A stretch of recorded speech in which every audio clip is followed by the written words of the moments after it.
శ్రీమద్ భగవద్గీత ఆధ్యాత్మిక రహస్యాలు శీర్షికలో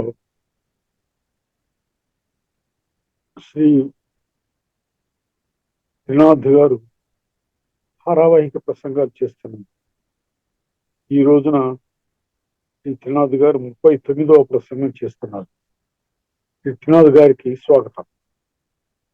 నమస్కారం అండి.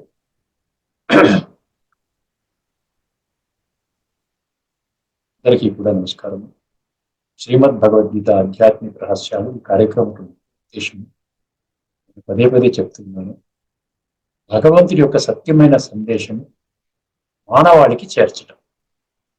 భగవంతుడు చెప్పింది చెప్పినట్టుగా మనం అర్థం చేసుకున్నట్టు మన జీవితం ఏ విధంగా ఉన్నత శిఖరాలకు వెళుతోందో మనం అర్థం చేసుకోగలుగుతాం. భగవంతుడి పట్ల విశ్వాసం ఉన్నది, కానీ భగవంతుడి యొక్క మాటల పట్ల కూడా అదే విధమైనటువంటి విశ్వాసం కానీ కలిగినట్లయితే భగవంతుడు చెప్పిన మాటలు కేవలం నా జీవితాన్ని ఉద్ధరించడానికే నా భావనతో మనం ఏం చేస్తామండి, ఆ విధంగా భగవంతుడు చెప్పిన మాటను పూచా తప్పకుండా పాటిస్తాం మన జీవితంలో. ఎందుకంటే ఇది మానవ జీవితము అతి దుర్లభము అని కూడా మనము నమ్ముతున్నాము. ఎన్నో జన్మల 84 లక్షల జీవ ప్రాణులలో ఆత్మ ఆ విధంగా ప్రవేశం చేసి చివరికి ఒక్క మానవ జన్మ దొరుకుతుంది అంటారు. అటువంటి విశిష్టమైనటువంటి జన్మని మనం ఎంత ఉత్కృష్టంగా గడపాలో మీరే ఆలోచించండి. మీ ముందు ఒక 2 అద్భుతమైన శ్లోకాలను మీ ముందు ఉంచుతున్నానండి. ఒక ట్యాగ్ లైన్ గా అనమాట. ప్రతి ఎపిసోడ్ లో ట్యాగ్ లైన్ గా 1-2 శ్లోకాలు చర్చించుకుంటున్నాం. ముఖ్యంగా మనకు తెలుసుకోవాల్సింది ఏంటంటే 16వ అధ్యాయం చాలా ముఖ్యమైనదండి. దైవీ సంపద, అసుర సంపద అని ఇచ్చాడు అక్కడ. గమనించండి, మీకు ఆశ్చర్యాన్ని కలిగించే విషయం ఏమిటంటే ఈ దైవీ సంపద మరియు అసుర సంపద, ముఖ్యంగా అసుర సంపద. ఎందుకంటే ఇప్పుడు అందరూ కూడా దేహాభిమానంలో కూరుకుపోయి ఉన్నారు కాబట్టి అందరూ కూడా ఆసురి గుణాలతోనే జీవితాన్ని ఆ విధంగా ముందుకు తీసుకొని వెళుతూ ఉన్నారు. 60 అసుర గుణాలు ఇచ్చాడు. అందులో ఒక 10% అంటే ఎంత అవుద్ది? 6 గుణాలు. 6 అసుర గుణాలండి. భగవంతుడు చెప్తున్నాడు, ఈ అసుర గుణాలు మీరు జాగ్రత్తగా గమనించండి. ఈ అసుర గుణాలు మిమ్మల్ని, మీ జీవితాన్ని పాడు చేస్తూ ఉన్నాయి. అర్థమైందండి? ఇది అసుర సంపద అని చెప్తున్నాడు. అసుర అంటే అసురం ద్వారా మనం స్వర్గానికి వెళ్తామని చెప్పండి. ఏదన్నా ఆలోచించండి, చిన్న తర్కంగా ఆలోచించండి, ఇంగిత జ్ఞానం పెట్టుకోండి. అసుర గుణాలు పెట్టుకుని దైవీ గుణాలు, దైవీ సంస్కారాలు, దైవీ సంపదని జీవితంలో ప్రతి క్షణము ఆ విధంగా అనుభవం చేసుకుంటూ భగవంతుని మార్గంలో భగవంతుడి యొక్క ఆదేశానుసారము, శ్రీమతమానుసారంగా వెళ్ళే వాళ్ళతో సమానంగా వెళ్ళగలుగుతామా? ఒక్కసారి ఆలోచించండి. వెళ్ళలేం కదండి. ఒక్కసారి గమనించండి, 6 అసుర గుణాలు అంటే 10% అనమాట. మొత్తం 60 అసుర గుణాలు ఉన్నాయి. అందులో కొన్ని రిపీట్ అయినా బేసికల్ గా 60 అసుర గుణాలని ఆ విధంగా 24 శ్లోకాల్లో మొదటి 3 శ్లోకాలు తీసేసి ఇంకొక 2 శ్లోకాలు జనరల్ డిస్కషన్ కోసం తీసేస్తే సుమారు 18-19 శ్లోకాల్లో ఈ 60 అసుర గుణాలు ఇవ్వడం జరిగింది. అసుర గుణాలు తొలగించుకుంటేనే భగవంతుని ప్రాప్తి, దివ్య గుణాలు ధారణ చేస్తేనే భగవంతుని ప్రాప్తి. అర్థమైందండి? ఒకసారి వినండి జాగ్రత్తగా. 6 అసుర గుణాలు భగవంతుడు విశ్లేషణ చెప్తున్నాడు. నీలో ఈ అసుర గుణాలు ఉన్నాయి, తొలగించుకో అంటున్నాడు. దంభో దర్పో అభిమానశ్చ క్రోధ పారుష్యమేవ చ అజ్ఞానం చాభిజాతస్య పార్థ సంపదమాసురీం. ఏ పార్థ అంటే పృథకుమార, పృథ అంటే పృథ్వీ, పృథ్వీ కుమారుడు అంటే మనమేనన్నమాట. ఈ పుడమి మీద ఈ వర్తమాన సమయంలో ఉన్నటువంటి మననే భగవంతుడు మనకి ఏం చెప్తున్నాడంటే, మీరు గమనించండి అంటే. ఎందుకు గమనించమని చెప్తున్నాడు? తొలగించుకోండి, అసుర గుణాల ద్వారా మీ జీవితాన్ని భ్రష్టపరుచుకుంటున్నారంట. 6 గుణాలు ఏంటో ఒక్కసారి గమనించండి. 6 గుణాలు ఏంటండి? దంభము అన్నాడు. ఫస్ట్ దంభం అంటే ఏంటి? దంభము చాలా ముఖ్యమైన అసుర గుణం అండి. ఇది దంభం అంటే పైకి మంచిగా కనబడతాడు, లోన అసుర లక్షణాలు ఉంటాయి. వాడికి హాని చేద్దాం, వీడికి హాని చేద్దాం, ఈ విధంగా చేద్దాం, ఆ విధంగా చేద్దామని నెగిటివ్ సంకల్పాలు పైన నడుస్తాయి. పైకి మాత్రము ఒక గొప్ప పండితుడుగా, ఒక బుద్ధిమంతుడుగా, ఒక సమాజంలో ఒక మంచి వ్యక్తిగా వాళ్ళు ఆ విధంగా షో చేస్తారన్నమాట. అది దంభము అంటే. అర్థమైందండి. దీన్నే ఇంగ్లీష్ లో ఒక పదంతో చెప్తారు, హిపోక్రసీ అంటారు. అర్థమైందండి. దంభో, దర్ప. దర్పం అంటే ఏంటి? దర్పము అంటే రకమైన గర్వం అన్నమాట. ఇంకా చిన్నగా అర్థం చేసుకోలేమంటే పొగరు అని చెప్పచ్చు. గర్వము, పొగరు అంటే ఏంటి? ఏమీ లేకపోయినా బాగా ఉన్నవాడిలాగా ప్రొజెక్ట్ చేస్తాడు. నేను చాలా పెద్ద పొజిషన్ లో ఉన్నాను.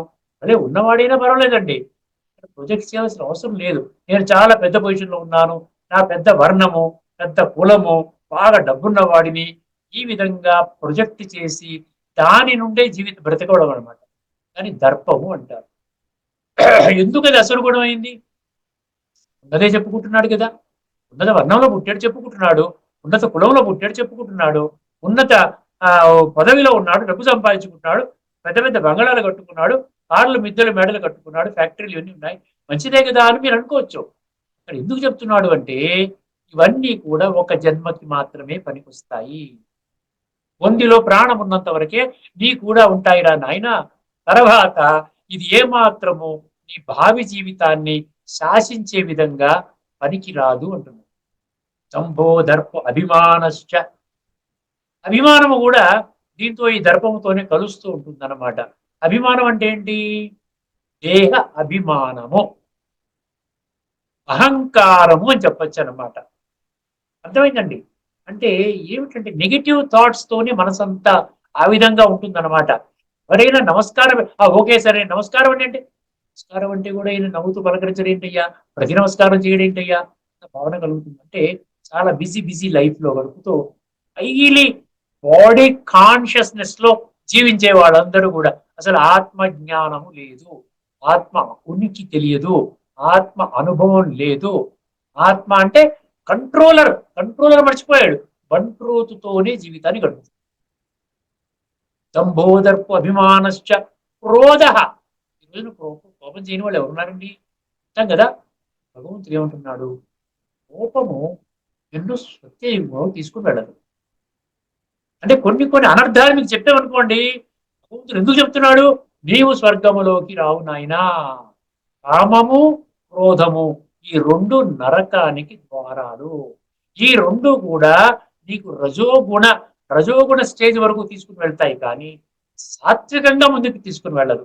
సాత్విక గుణాలు ఉన్నటువంటి వాళ్ళే సాత్విక సంస్కారాలతో ఆ విధంగా చనిపోయే సమయములో, ఈ శరీరం ఉండే ఆత్మ విడిపోయే సమయములో ఆత్మలో ఉన్నటువంటి సంస్కారాలు సాత్వికంగా చేరుకోవాలి.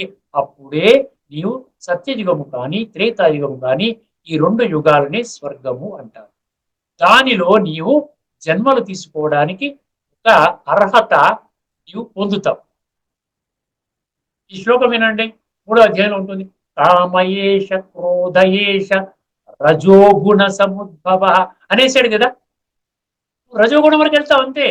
కోపం పెద్ద డేంజర్ ఏం కాదు, కానీ తమోలో కూడా కాదు, ఒక స్టెప్ లో పెడతావు. అంటే ద్వాపర యుగములో నువ్వు జన్మలు పొందడానికి మనకు వస్తావు.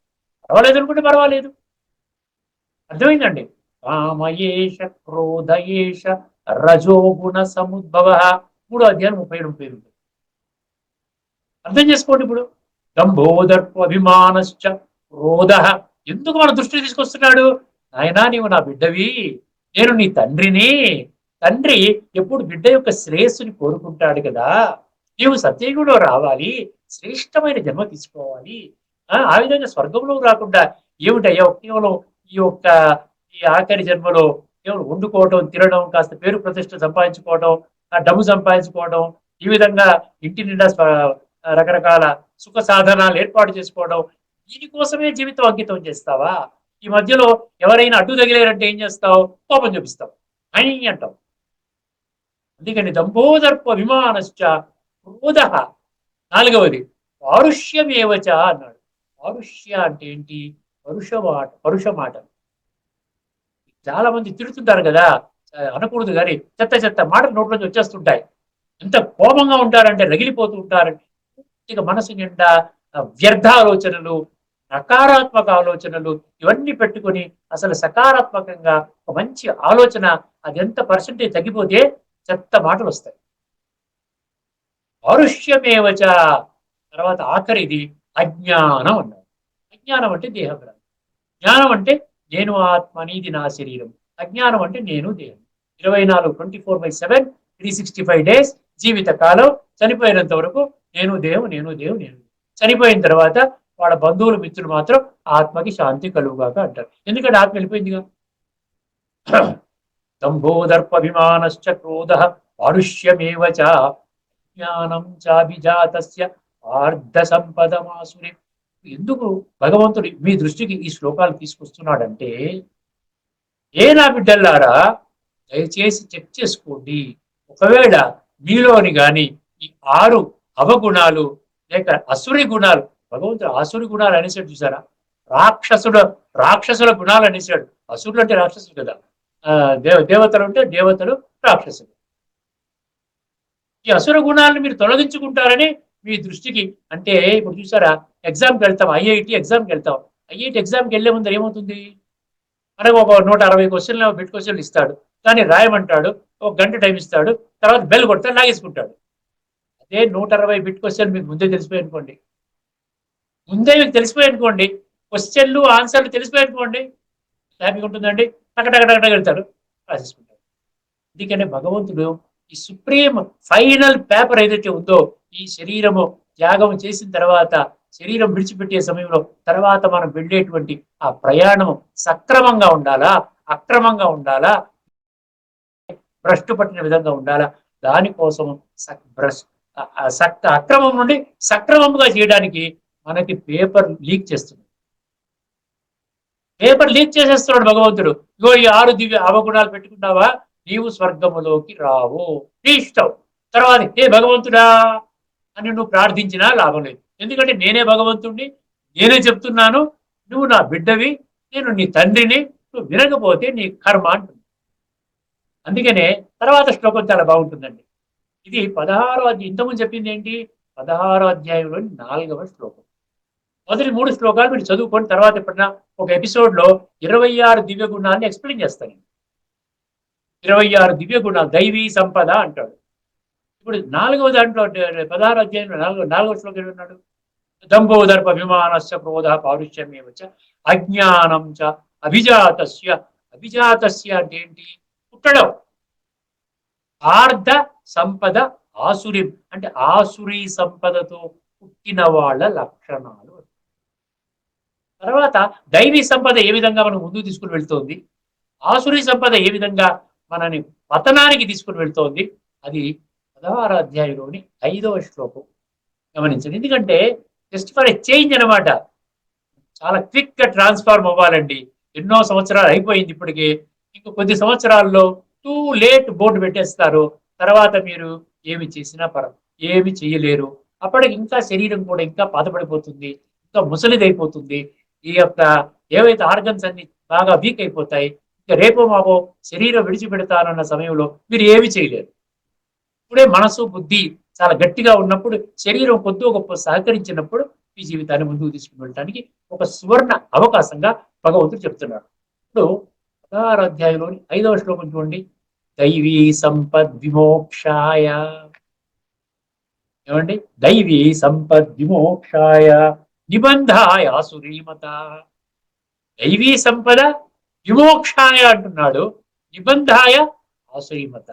దైవీ సంపద ఏం చేస్తుందండి, విమోక్షాయ అంటే ఏంటంటే మీలో ఉన్నటువంటి సంస్కారాలని ఆ విధంగా దైవీ సంపద పెంచుకుంటూ వెళ్ళిపోతే, నెగిటివ్, ఇప్పుడు చీకటి చీకటి చీకటి అనుకుంటే చీకటి పోదు కదా. ఒకసారి వెలుగు, ఒక స్విచ్ ఆన్ చేస్తే లైట్ వచ్చిందంటే చీకటి తొలగిపోతుంది. ఈ దైవీ సంపద ఏం చేస్తుంది, మనలో ఉన్నటువంటి చెడుని స్టెప్ బై స్టెప్ అలాగా తగ్గించేసుకుంటూ వెళ్ళిపోతుంది. అది మనకి లిబరేషన్. మోక్షం అంటే ఏంటి, లిబరేషన్. మనకి ముక్తిని ఇస్తుంది. మనకి శరీరం నుంచి ముక్తి వెళ్ళిపోయేటప్పుడు హాయిగా, నిశ్చింతగా, తేలికగా మంచి దైవీ సంపదతో వెళతాము. ముక్తి నుండి తర్వాత జీవన్ముక్తి. జీవన్ముక్తి గురించి కూడా తర్వాత మనం చక్కగా ఏదో ఎపిసోడ్లో మనం చర్చించుకోవాలి. ఇప్పుడు ఏం దైవీ సంపద మనకి ఏం చేస్తుందండి, నీట్ అండ్ క్లీన్ గా శరీరం విడిచిపోయేటప్పుడు ఆహ్లాదంగా, ఆనందంగా వెళ్ళగలుగుతాం. నిబంధాయ ఆసురీమత అంటున్నాడు. ఆసురీ మతం, ఆసురీ ఏదైతే 6 అవలక్షణాలు ఉన్నాయి, 6 దుర్గుణాలు ఉన్నాయి, విషయ వికారాలతో కూడుకున్న ఇవన్నీ అవలక్షణాలు, ఇది బంధించేస్తుంది ఆత్మని. ఆత్మని బంధించడం అంటే ఏంటి? ఆత్మని సత్యయుగంలో వెళ్లకుండా చేస్తుంది, అరెస్ట్ చేస్తుంది అనమాట. నీకు అర్హత లేదు, నీకు సత్యయుగంలో వెళ్ళడానికి అర్హత లేదు అని బంధించేస్తుంది. ఇప్పుడు ఈ బంధనం నుంచి తొలగాలి అంటే భగవంతుని మార్గం పట్టుకుంటే భగవంతుడి దివ్య గుణాలు మనలో పెడతాడు, అవగుణాన్ని తొలగించేస్తాడు. ఆశుచ సంపదం దైవీ. ఇక్కడ చాలా నిజంగా అండి, నిజంగా భగవంతుడు ఎంత చక్కగా మనకు నిజంగా తండ్రి యొక్క పాలన చేస్తున్నాడో మనకు అర్థమవుతుంది. ఆశుచ సంపదం దైవీ అభిజో అభిజో అసి పాండవ. అభిజాతో అసి పాండవ. పాండవ అంటే అర్జునుడిని పాండవ అని చెప్తున్నాడు. ఏమంటున్నాడు? మాశుచ, నువ్వు ఏం బాధపడకు, ఎడవకు, ఏమాత్రం నీకు చింత అవసరం లేదు.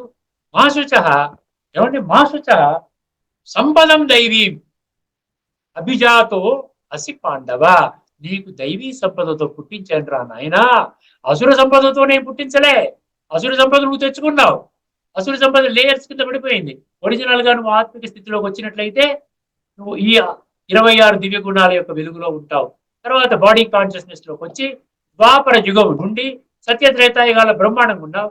ద్వాపర యుగం నుండి ఈ యొక్క దేహాభిమానంలో పడిపోయి విషయ వికారాల వలయంలో కూరుకుపోయి ఏమైపోయింది, ఒరిజినల్ గా ఉన్నట్టు గుణాలు కప్పేసుకుని పోయి అలా లేయర్స్ కింద వెళ్ళిపోయి మొత్తం అంతా క్లోజ్ అయిపోయి గుణాలతో పెట్టాను. కాబట్టి మరలా నువ్వు ఆ దైవీ గుణాన్ని అవేకం చేసుకో. దీనికోసం నువ్వు చేయవలసిందల్లా బుద్ధి నేత్రాన్ని తెరుచుకో. ఇప్పుడు మనం గత ఎపిసోడ్ లో 12 లక్షణాలు, ఒక భక్తుడికి ఉండవలసిన 12 లక్షణాలు కానీ ఉన్నట్లయితే భగవంతుడికి చాలా ప్రియంగా అవుతాం. ఎవరికి ఉంటుంది చెప్పండి? భగవంతుడికి ప్రియముగా ఉండకూడదని ఎవరికి ఉంటుందా? అందరూ కూడా భగవంతుడికి ప్రియంగా ఉండాలంటారు కదా, అందరూ భక్తులే కదండి. ఎక్కడ ఏ మందిరానికి వెళ్ళినా, ఎక్కడ చర్చికి వెళ్ళినా, గురుద్వారాకు వెళ్ళినా, ఎక్కడ చూసినా, ఎక్కడ సత్సంగాలు జరుగుతున్నా, ఎన్నెన్ని పండగలు వచ్చినప్పుడు ఈ విధంగా చూస్తుంటే వేల కొద్ది సంఖ్యలో, లక్షల కొద్ది సంఖ్యలో భక్తులు ఉన్నారు కదా. సో భక్తులు ప్రియముగా ఎందుకు అవ్వలేకపోతున్నారు? ఇంత రకంగా పూజలు, పునస్కారాలు, యజ్ఞాలు, యాగాలు, జపాలు, తపాలు, నోములు, వ్రతాలు, తీర్థయాత్రలు, జంతు బలులు, ఏమంటే ఇంకా ఏం చెప్పాలి? ఇంకేం చెప్పాలి? ఈ యొక్క గురుద్వారాలు, మసీదులు, చర్చిలు, దేవాలయాలు, అన్నదానాలు, వస్త్రదానాలు, తీర్థయాత్రలు, ఏమండి ఇన్ని, ఇంకా ధార్మిక గ్రంథాల పఠన, పారాయణ, శ్రవణ, ప్రచారము, ఇంత జరుగుతున్నప్పటికీ కూడా భగవంతుడు భక్తి యోగం అనే ఒక చాప్టర్ పెట్టి అందులో 35 లక్షణాలు నీకు ఉన్నట్లయితే, నీకు 35 లక్షణాలు, కొన్ని లక్షణాలు ఉన్నా సరే 5 లక్షణాల్లో ఎన్ని ఎక్కువ లక్షణాలు ఉంటే అంత నీవు నాకు ప్రియంగా అవుతావు అని చెప్పాడండి. భగవద్గీత చదువుకున్న వాళ్ళు ఎప్పుడైనా ఈ విధమైనటువంటి అనాలిసిస్ చేసుకున్నారా? చేసుకోలేదు. ఎందుకంటే ఇది నాకు సంబంధించిన విషయం కాదు, తరంగములో అర్జునుడికి సంబంధించిన విషయము. ఒకసారి గమనించండి, నేను మళ్ళీ గత ఎపిసోడ్ లో చెప్పిన శ్లోకాలు రిపీట్ చేయను. ఏమన్నాడు? 12వ అధ్యాయంలో నుండి 13 నుండి రాసుకోండి. 13 నుండి 20 వరకు అండి. మొత్తం 35 దివ్య గుణాల గురించి, దివ్య లక్షణాల గురించి భగవంతుడు అక్కడ చెప్తూ, ఈ గుణాలు ఉన్నట్లయితే నీవు నాకు అత్యంత ప్రియుడివి అంటాడు. ఇప్పుడు ఒకసారి 12 లక్షలు మనం చెప్పుకుంటే ఇంకా 23 లక్షణాలు ఉన్నాయి. కొన్ని లక్షణాలని మనం అర్థం చేసుకునే ప్రయత్నం చేద్దాం. అంటే చాలా సింపుల్ అండి. ఇప్పుడు ప్రాక్టికల్ గా కలియుగంలో మనం చూసేవి ఈ యొక్క లక్షణాలే కనబడుతున్నాయి. 12వ అధ్యాయం తీసుకోండి. మీరందరూ మీ దగ్గర ఇప్పుడు ఈ పాఠం చూస్తున్నప్పుడు మీ దగ్గర గీతా పుస్తకం పెట్టుకోండి. పెట్టుకుంటే ఏమవుతుందంటే, నేను చెప్పింది గీతలో అని చెప్పిందే, వేరే చెప్పడం లేదు. వీళ్ళు బ్రహ్మకుమారి మిస్లీడ్ చేస్తున్నారండి, మనుషుల్ని మిస్లీడ్ చేస్తున్నారు, వాళ్ళు దారి తప్పించేస్తున్నారు, రాంగ్ డైరెక్షన్ లో పెడుతున్నారు. ఇటువంటి అభియోగాలు మీరు వేస్తారు. ఎవరో ఒకరు ఇదివరకు వేశారు, దానికి సమాధానం కూడా నేను చెప్పాను. ఆ విధంగా ఎట్టి పరిస్థితుల్లో జరగదండి. మీరు ఎవరైనా ఆ విధంగా మాట్లాడే వాళ్ళకి ఒక్క నా రిక్వెస్ట్, మనస్ఫూర్తిగా సిన్సియర్గా ఒక సోదరుడిగా మీకు చెప్తున్నాను. దయచేసి మీరు దాని యొక్క రుజువుని నాకు ఇవ్వాలి. ఊరికనే ఆ విధంగా అనడం కాదండి. రుజువుని మీరు నాకు ఇవ్వండి, తప్పకుండా నేను దానికి భగవాను వాచ చెప్పిన విధంగా మీకు దాని యొక్క సమాధానం నేను చెప్పడానికి నేను సిద్ధంగా ఉన్నాను. ఇప్పుడు ఒక్కసారి గమనించనండి. ఇప్పుడు 12 లక్షణాలు చెప్పాను మీకు ఆల్రెడీ. ఇప్పుడు 12వ అధ్యాయం నుంచి 13, 14 అయిపోయింది. 15వ అధ్యాయంలో ఉండండి. యస్మాన్నో ద్విజతే లోకు లోకాన్నో ద్విజతే చయ. ఏమండి? హర్షామర్ష భయోద్వేగై ముక్తో యస్స చ మే ప్రియ. ఇది శ్లోకం. ఇక్కడ చాలా చాలా జాగ్రత్తగా వినండి. ఇప్పుడు ఏదో టకటకటకి చెప్పేసేసి నేను క్లోజ్ చేసేద్దామని కూర్చోలేదు ఇక్కడ నేను. ఇక్కడ ఏమంటున్నాడు? యస్మాన్నో ద్విజతే లోకో లోకాన్నో ద్విజతే చయ. అంటే లోకం నుండి ఉద్వేగాన్ని తీసుకోడు, అతడు లోకంలో ఉన్న వాళ్ళకి ఉద్వేగాన్ని ఇవ్వడు. ఉద్వేగాన్ని టెన్షన్. కొంతమంది చూసారు, ఎవరో వచ్చి మనకు ఫోన్ చేసి టెన్షన్ కలిగించారు, అమ్మ బాబాయ్ అనుకుంటాం. మనం ఎవరికి టెన్షన్ ఇవ్వడం కానీ, ఎవరి నుండి టెన్షన్ తీసుకోవడం కానీ జరగదండి, జరగకూడదు. అది దైవీ లక్షణం. అర్థమైందండి? భక్తుడికి ఉండవలసిన, భక్తుడు ఎంత నిశ్చింతగా ఉంటాడంటే, అంటే ఒక సత్యమైన భక్తుడు ఎప్పుడు కూడా ఆ విధంగా భగవంతుడితో స్మృతిలో ఉంటూ లగ్నమై ఉంటాడు. ఎవరో ఏదన్నారంటే బా సందే ఈ చెవితో వింటాడు, పనికి వచ్చిందంటే తీసుకుంటాడు, పనికి రాని విడిచిపెట్టేస్తాడు. స్మాన్నో ద్విజతే లోకో. లోకం అనేసాడు చూసారా? లోకంలో ఎంతో మంది ఉన్నారు, మీకు ఎదురు పడుతూ ఉంటారు. ఎవరో ఒకరు, కొంతమంది ఆనందంగా మిమ్మల్ని మెచ్చుకునే వాళ్ళు ఉంటారు, కొంతమంది మిమ్మల్ని తిట్టేవాళ్ళు ఉంటారు. అర్థమైందండి? అందుకని స్మాన్నో ద్విజతే లోకో లోకాన్నో ద్విజతే జహ హర్షామర్ష భయోద్వేగై. ఇక్కడ ఏమన్నా? హర్ష, అమర్ష, భయ, ఉద్వేగం. ముక్తో, ఈ వీటి 4 నుంచి మీరు ముక్త అయితే, ముక్తో ఎస్ సచ మే ప్రియ. మే అంటే భగవంతుడు, మే అంటే నా యొక్క, నాకు చాలా ప్రియము. అర్థమైంది? ఇప్పుడు 4 ఏంటి? హర్ష అంటే ఏంటి? హర్షం అంటే ఏంటి? జాయ్, ఆనందం, అందరి సుఖాన్ని ఇవ్వడం అనమాట. అంటే ఏదైనా అనుకున్నది జరిగితే కూడా మనం విర్రవేయకూడదు అనమాట. హర్ష అంటే అది. మరి ఏదో అయిపోయింది, నాకు ప్రమోషన్ వచ్చింది, నాకు ఏదో అయిపోయింది, లేకపోతే నాకు లాటరీ టికెట్ కలిసి వచ్చింది, లేకపోతే మా అబ్బాయికి అమెరికాలో సీట్ వచ్చింది, లేకపోతే మా అమ్మాయికి పెళ్లి సంబంధం కుదిరింది, అది హర్షం అనమాట. అంటే మంచి జరిగినా కూడా మీలో ఒక రకమైనటువంటి స్టెబిలిటీ ఉండాలి అంటున్నారు. ఎందుకంటే మంచి జరిగినప్పుడు మీలో ఉత్సాహము, ఉమంగం పెరిగి చాలా గట్టిగా ఓహో అన్నారనుకోండి, రేపు చెడు జరిగినప్పుడు అంత విధంగా కృంగిపోతాం. అందుకనే భగవంతుడు అంటున్నాడు, మేనేజ్ చేయండి ఒక్క జన్మ, ఈ ఒక్క జన్మ నా మాట వినండి. ఇది ఒకటి లాస్ట్ బర్త్.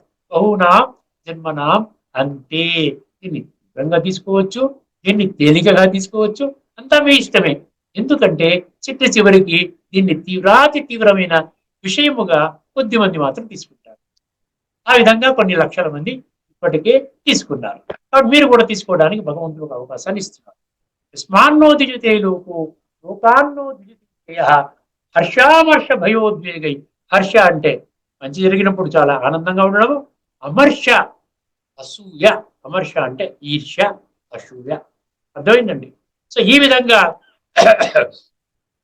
ఉన్నప్పుడు ఉన్న సిచ్యువేషన్ మీకు ఎదురైంది అనుకోండి, అయినా కూడా ఉద్వేగానికి మీరు లోను కాకూడదు, టెన్షన్లోకి మీరు రాకూడదు. హర్షామర్ష భయ. భయమైనటువంటి, ఇప్పుడు ఎంతో మంది భయం. చూడండి, ఎక్కడో ఏదో అయింది, యాక్సిడెంట్ అయింది, ఎవరో మరణించారు, లేకుండా ఉంటే సీరియస్ అయిపోయింది, లేకపోతే రావాల్సిన ప్రమోషన్ ఆగిపోయింది, లేకపోతే బిజినెస్ లో లాస్ వచ్చింది. చాలా అనుకోని కొన్ని పరిస్థితులు ఎట్లా వస్తాయండి, జీవితాన్ని కృంగదీస్తుంటాయి. పేపర్లో చూస్తుంటాం. మన దాకా వచ్చినప్పుడు మనకు తెలుస్తుంది, కానీ పేపర్లో చూస్తాం విమానం కూలిపోయి ఒక 300 మంది చనిపోయారు, అంతే. 300 కుటుంబాలు ఎలా ఉంటాయి చెప్పండి? అందులో బ్రెడ్ విన్నర్స్ ఎవరైతే ఆ విధంగా కుటుంబాన్ని పోషించే వ్యక్తి, భార్య బిడ్డల్ని పోషించుకునే వ్యక్తి విమానంలో మరణించాడు అంటే ఆ కుటుంబం పరిస్థితి ఎలా ఉంటుంది? ఇలా రకరకాల పరిస్థితులు ఈ కలియుగం యొక్క ఆఖరి సమయంలో ఎన్నో వస్తాయి, ఖచ్చితంగా వస్తాయి, మనకి కూడా వస్తాయి. ఎదుర్కోవడానికి భగవంతుడి శక్తిని మనకి ఇస్తున్నాడు. అందుకనే హర్షామర్ష భయోద్వేగై ముక్తో అన్నాడు. ఎందుకు ముక్తి అవ్వమంటున్నాడండి? ఇదంతా టెంపరీ నాయన. శరీరానికే మృత్యువు కానీ ఆత్మకు మృత్యువు. సాంఖ్యయోగం మొత్తం అంతా అదే కదా, 20 శ్లోకాలు. క్షేత్రజ్ఞ విభాగం అంతా అదే కదా, అందులో ఎన్నో శ్లోకాలు. క్షేత్రం అంటే ఏంటి, క్షేత్ర ఇంత చెప్పిన తర్వాత కదా భగవంతుడు మనకు చెప్తున్నాడు, హర్షామర్ష భయోద్వేగై ముక్తో ఎస్. ఎందుకని ముక్తి అయిపోండి, ఏం పర్వాలేదు, ఏమీ పర్వాలేదు. అసలు నిజంగా ఆత్మజ్ఞాని కండి ఈవెన్ మరణము సంభవించినప్పటికీ కూడా ఏమాత్రము ఇటువంటి విధంగా ఉద్వేగానికి, సంఘర్షణకి, బాధకి లోనవ్వడం. ఎందుకంటే జ్ఞాని కదా, జ్ఞాని ఏం తెలుస్తుంది, ఆ ఆత్మ తన యొక్క పాత్రని ముగించుకుంది, తదుపరి ప్రయాణానికి సిద్ధమైంది. జాతస్య హిధ్రువో మృత్యు ధ్రువం జన్మ మృతస్య చ. అంతే. అంతవరకు మనం పుణికిపుచ్చుకోవాలంటే ప్రతి నిత్యము కూడా మనం ఏం చేయాలి, ఈ యొక్క యోగాభ్యాసం మనం చెయ్యాలి. జ్ఞానము యోగము. గీతలో 16వ అధ్యాయంలో మొదటి 3 శ్లోకాల్లో 26 దివ్య గుణాలు అంటాడు చూసారా. అందులో మొదటి శ్లోకంలో జ్ఞానము యోగము కూడి ఉన్నది ఒక దివ్య గుణం అని చెప్తాడు. చూడండి, అభయం సత్వ సంశుద్ధి జ్ఞాన యోగ వ్యవస్థితి. చాలా ముఖ్యం అన్నమాట. జ్ఞానము అంటే నేను ఆత్మని, ఇది నా శరీరము, ఆత్మ యొక్క ఉనికి కోసం ప్రతి నిత్యము ప్రతి క్షణము నేను పాటుపడాలి. అర్థమైందండి. సో ఆ విధంగా జ్ఞానము యోగం అనేది మీకు ఒక ఆయుధం కింద పెట్టుకున్నారనుకోండి, ఏమి జరిగినా కూడా భయో భయో ఏమంటే హర్షామర్ష భయోద్వేగై ముక్తో ఎస్ సచ్. అటువంటి ఆ విధంగా నా మాట విని స్టేబుల్ గా ఉండేటువంటి వాడు నాకు చాలా ప్రియం. ఎంత చక్కగా చెప్పాడు చూసారా. ఎక్కడైనా మీరు విన్నారా ఇది? అర్జునుడు చెప్తున్నాడు, ఏదో పారాయణం చేసుకుందామని చదువుకున్నాడు తప్ప ఇది నాకు వర్తిస్తుంది, నేను ఈ విధంగా హర్షామర్ష భయోద్వేగ ముక్తి అయినట్లయితే నేను భగవంతుడి దగ్గర అవుతాను.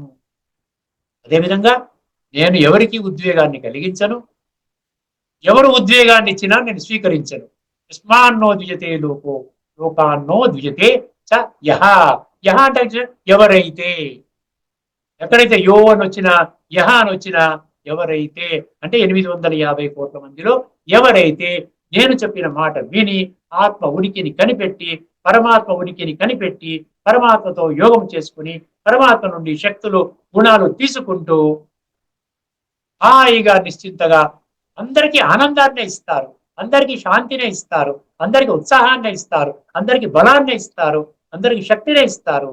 అంతే తప్ప ఎవరికి కూడా టెన్షన్ క్రియేట్ చేసే మాటలు కానీ, సంకల్పం కానీ, కర్మలు కానీ చేయరు. ఇది భగవాను వాచ, భగవంతుని యొక్క ఆజ్ఞ, భగవంతుని యొక్క డైరెక్షన్, భగవంతుని యొక్క ఇన్స్ట్రక్షన్.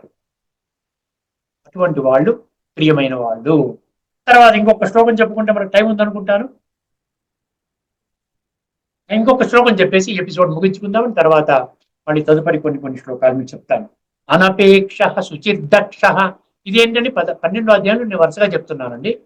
12వ అధ్యాయం మొదటి 3 శ్లోకాలు దైవీ సంపద, 26 దివ్య గుణాలు, అది ఒక ఎపిసోడ్ లో కవర్ చేస్తాను. 4వ శ్లోకంలో ఏం చెప్పాడు, దైవీ సంపద అసుర సంపద అని చెప్పి అసుర సంపదలో 6 గుణాలు చెప్పాడు. తర్వాత నీవు అసుర సంపదతో పుట్టించలేదు, నిన్ను దైవీ సంపదతో పుట్టించాను అని చెప్పాడు 5వ శ్లోకంలో. తర్వాత మిగతా శ్లోకాలు ఏం చెప్తాడు, నీవు ప్రపంచానికి ఎప్పుడు టెన్షన్ కలిగించొద్దు, ప్రపంచం నుండి ఎటువంటి టెన్షన్ తీసుకోవద్దు నాయనా, ఎప్పుడు స్టేబుల్ గా ఉండు, ఏమి జరిగినా మంచి జరిగినా ఏ విధంగా జరిగినా నీవు భయపడాల్సిన అవసరం లేదు. కేవలం ఈ ఒక్క జన్మ టెంపరీగా ఈ వస్త్రం ఉంది నీకు, ఈ వస్త్రం వెళ్ళగానే మళ్ళీ దైవీ దివ్య వస్త్రం నీకు రాబోతున్నది, నీవే సత్యంలో జన్మ తీసుకోబోతున్నావు, కాబట్టి నిశ్చింతగా ఉండు. అనపేక్ష శుచిర్దక్ష, అనపేక్ష శుచిర్దక్ష ఉదాసీనో గతవ్యద సర్వారంభ పరిత్యాగి భక్తిమాన్య సమే ప్రియ. ఎంత చక్కగా చెప్తున్నాడు భగవంతుడు, భక్తుడితో మాట్లాడుతున్నాడు. ఈ గుణాలు తెచ్చుకోవయ్యా, నిన్ను నీ గుండెల్లో పెట్టుకుంటాను, చాలా దగ్గరగా ఉంటావు, నా శక్తులు గుణాలు నీకు విచ్చలవిడిగా అలా ఇచ్చేస్తుంటాను, నీ జీవితం నా కంట్రోల్లో తీసుకుంటాను, నా చెప్పిన మాట విను అని 35 లక్షణాలు చెప్పాడు. అందులో మనం కొన్ని లక్షణాలు కూడా చర్చించుకుంటున్నాం. అనపేక్ష శుచిర్దక్ష. అనపేక్ష అంటే ఏంటి? అనపేక్ష శుచిర్దక్ష, అనపేక్ష శుచిర్దక్ష ఉదాసీనో గతవ్యద సర్వారంభ పరిత్యాగి భక్తిమాన్, సర్వారంభ పరిత్యాగి యోమద్భక్త సమే ప్రియ. యోమద్భక్త అని లాస్ట్ లో చూడండి. యో అంటే యహ, యహ అంటే ఎవరైతే, యహ అంటే ఎవరైతే చాలా చాలా ఇంపార్టెంట్ అండి. ఎవరైతే అంటే అందులో నేనున్నానా? ఏ భక్తుడైతే ఆ విధంగా ఈ గుణాలు తెచ్చుకుంటాడో అతడు నాకు చాలా ప్రియమైన వాడు. ఇప్పుడు ఒకసారి అనపేక్ష, శుచి, దక్ష, ఉదాసీనం, గతవ్యద, సర్వారంభ పరిత్యాగి, ఈ 6 గుణాలు ఉన్నాయి. అనపేక్ష అంటే ఏంటి? అనపేక్ష అంటే ఎటువంటి ఆపేక్షలు లేనివాడు. ఇంకా అది కావాలి, ఇంకే సరిపడా ఉన్నాయండి, హాయిగా ఉండొచ్చు, ఒక ఇల్లు ఉంది, ఒక కారు ఉంది, పిల్లలు అమెరికాలో చదువుకుంటున్నారు, చక్కగా ఉన్నారు, ఆరోగ్యంగా ఉంది, అంతా బాగుంది, అంతా ఇంకా ఏమో కావాలంటే ఏంటండి? ఇంకా కావాలి, ఇంకా కావాలి, అపేక్ష అనమాట. ఈ అపేక్షలు క్లోజ్ చేయండి. అనపేక్ష. శుచి. శుచి అంటే శుభ్రత, శుచి అంటే పవిత్రత, శుచి అంటే క్లీన్లీనెస్ అన్నమాట. ఏమి క్లీన్లీనెస్? శ్రీమద్ భగవద్గీత ఆత్మజ్ఞానం చెప్తుంది కాబట్టి ఆత్మ యొక్క క్లీన్లీనెస్ కోసం పాటుపడండి అయ్యా. రోజు స్నానం చేయాలని ఎవరు చెప్పక్కర్లేదండి. భగవంతుడు వచ్చి మీకు ఫోన్ చేయాలా, నువ్వు ఈరోజు స్నానం చేయవయ్యా అని? కానీ భగవంతుడు మనకేం చెప్తున్నాడు? శుచి అంటే ఆత్మశుద్ధి. ఆత్మలో ఇప్పటికే జన్మ జన్మలుగా ఎంతో మలినం చేరుకుందిరా, ఇంకా కొత్తగా మలినం తెచ్చుకోవద్దు. ఏమండి? ఇంకా కొత్తగా మలినం తెచ్చుకుంటున్నావు ఎందుకు? ఇప్పుడు ఉన్న మలినంతోనే నువ్వు స్వర్గానికి వెళ్ళలేవు, సత్యయుగంలోకి రాలేవు, నువ్వు ఖచ్చితంగా రాలేవు. ఇది తిరుగులేని, తిరస్కరించలేని సత్యం. ఎవరు కాదనలేరు. భగవాను వాచ, భగవంతుడి మాటలు ఎవరు కాదనగలుగుతారు చెప్పండి? అనపేక్ష శుచిర్దక్ష. శుచి అంటే ఏంటి పేరు? అందుకనే మంచి సంకల్పాలు చెయ్యండి, దానికోసం మంచి సాంగత్యం చెయ్యండి, అది భగవంతుడి సాంగత్యంలో ఉండండి, భగవంతుడు చెప్పిన మంచి మాటలు వినండి, భగవంతుడి యొక్క గుణాలు, శక్తులు జీవితంలో ధారణ చెయ్యండి. అనపేక్ష శుచిర్దక్ష. దక్ష అంటే ఏంటండి? దక్ష అంటే ఏంటి? బుద్ధి నేత్రం తెలుసుకోమని అర్థం. మంచిగా ఏమయ్యా నువ్వు బుద్ధి ఉందా? నువ్వు ఏమిటి బుద్ధి గడ్డి తిన్నదా? ఏమిటి ఇలా చేస్తున్నావు? ఏం మాట్లాడుతున్నావయ్యా నువ్వు అంటాం కదా మనము మామూలుగా. మనిషివయ్యా, బుద్ధి ఇచ్చాడు భగవంతుడు, ఎందుకు అలా చేస్తున్నావు? నువ్వు మోసం చేస్తున్నావయ్యా మాకు, అదే నా పని, పశువుల కంటే అన్యాయంగా నువ్వు మాట్లాడుతున్నావయ్యా అంటాం కదా. దక్ష అంటే ఏంటంటే నేర్పరితనము. అర్థమైంది? చాలా తెలివితేటలుగా నువ్వు ఉండాలి. అంటే ఏంటంటే పవర్ ఆఫ్ డిస్క్రిమినేషన్ అంటాం చూసారా, విచక్షణ, పరిశీలన శక్తితో పెట్టుకుని నీవు ఇప్పుడు చేయవలసిందల్లా దక్షతతో నీ జీవితాన్ని గడపాలి. అంతేగాని ఇష్టం వచ్చినట్టు రీతిలో ఇప్పటిదాకా గడిపావు, ఇప్పటిదాకా నీకు ఎవరు చెప్పలేదు, ఇప్పుడు భగవంతుడు నీకు గట్టిగా ఆ జ్ఞానం నీకు చెప్తూ మొట్టికాయలు వేసి చెప్తున్నాడు, నాయన ఇప్పుడు యాజ్ ఇట్ ఈజ్ గా నీ బొందిలో ప్రాణం ఉన్నంత వరకే, నువ్వేదైతే ఇంట్లో స్వర్గం అనుకుంటున్నావో అంతవరకే, తర్వాత నీ ఒంటరి ప్రయాణం ప్రారంభం కావు. తస్మాత్ జాగ్రత్త, ఖబర్దార్ అంటున్నాడు. అదే శుచిర్దక్ష.